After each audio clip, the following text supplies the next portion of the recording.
यकीन जाने ये सिर्फ कोई किताबी नज़रिया नहीं है, बल्कि इंसानी जज्बात और हमारी ज़रूरियात के इर्तिका को समझने का एक बेहतरीन और अमली ज़रिया है। अब ज़रा इस मामले पर गौर करें। एक 19 साल की लड़की, एक 30 साल की खातून और एक 42 साल की औरत। इनमें आखिर क्या चीज़ मुश्तरका हो सकती है? बज़ाहिर तो इनकी ज़िंदगियाँ, इनके रोज़मर्रा के मसाइल और तरजीहात बिल्कुल मुख्तलिफ हैं ना? सच तो ये है कि एक बहुत गहरा पहलू इनको आपस में जोड़ता है, और वो मुश्तरका चीज़ है मुनासिब पार्टनर की शदीद तलाश। लेकिन, और यहाँ एक बहुत बड़ा लेकिन है, इस मुनासिब की तारीफ़ ज़िंदगी के इन 3 मुख्तलिफ अदवार में ड्रामाई तौर पर तब्दील होती रहती है। जो खूबी एक उम्र में बहुत ज़रूरी और पुरकशिश लगती है, वही दूसरी उम्र में जाकर बिल्कुल बेमायनी सी महसूस होने लगती है। इस तज़िये में हम इन्हीं 3 मुख्तलिफ रूमानी मराहिल का सफ़र करेंगे। हम मुख्तलिफ उम्र की मखसूस ज़हनियत को गहराई से समझेंगे और आखिर में इस बात पर भी गौर करेंगे कि जज्बाती रिश्तों में लेन देन के ख़तरनाक जाल या ट्रांजैक्शनल ट्रैप से कैसे बचा जा सकता है। हमारी रूमानी ज़रूरियात सारी ज़िंदगी एक जैसी नहीं रहती। ये मुकम्मल तौर पर वक्त और हालात की पाबंद होती हैं, और ये कोई खामी नहीं, बल्कि इंसान की नफ्सियाती नशोनुमा का एक बिल्कुल फितरी हिस्सा है। आए पहले मरले की बुनियाद, कलील मुद्दती तवज्जो, शॉर्ट टर्म फोकस को समझने के लिए ज़ोया की मिसाल लेते हैं।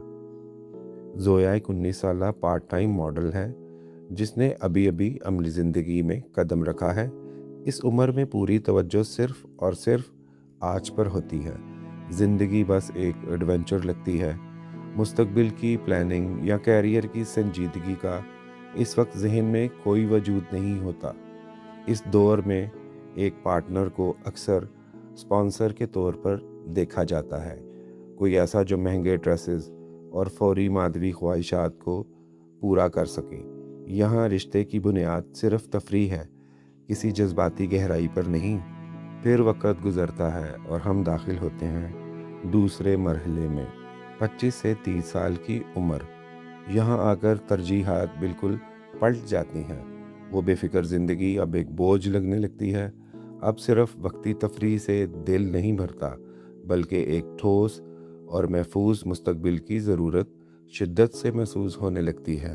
30 साला माहम के प्रोफाइल से हम इसे समझ सकते हैं, जो अपने कैरियर की दौड़ धूप से थक चुकी है। इस मोड़ पर एक ख़ास किस्म की घबराहट जन्म लेती है कि वक्त मुट्ठी से रेत की तरह निकल रहा है। अब ज़िंदगी में वक्ती फंडिंग की जगह एक रिलायबल फाइनेंशियल और जज्बाती साथी की संजीदा तलाश शुरू हो जाती है। इसके बाद आता है तीसरा मरहला, तवील मुद्दती तलाश। 38 से 45 साल के इस दौर में मादवी पैमाने पीछे छूट जाते हैं। 42 साल की सबा की मिसाल देखें, जो ज़िंदगी के तल्ख तजर्बात से गुज़रने के बाद अब सिर्फ दिली सुकून और एक सच्चे साथी की मतलाशी है। यहाँ एक कड़वी हकीकत सामने आती है। अकेले मुस्तकबिल का खौफ दिल में बैठने लगता है, और मादवी फ़वाइद या सोशल मीडिया का दिखावा बेमायनी हो जाता है। बकिया ज़िंदगी बांटने के लिए एक मुखलिस साथी हतमी तरजीह बन जाता है। अब बात करते हैं इस ख़तरनाक ज़हनियत की, जिसे लेन देन का जाल कहते हैं। अगर कोई रिश्ता सिर्फ किसी ख़ास उम्र की वक्ती डिमांड, जैसे सिर्फ मज़े या सिर्फ पैसों के लिए बनाया जाए, तो सामने वाला इंसान नहीं, बल्कि सिर्फ ज़रूरियात पूरी करने का एक टूल बन जाता है। मोहब्बत खोखले लेन देन में तब्दील हो जाती है, जिसका नतीजा सिर्फ अकेलापन और पछतावे की सूरत में निकलता है। तो इस तबाहकुन जाल से कैसे निकला जाए? इसका सिर्फ एक ही रास्ता है। आपको इन आर्जी फ़वाइद से बहुत आगे देखना होगा।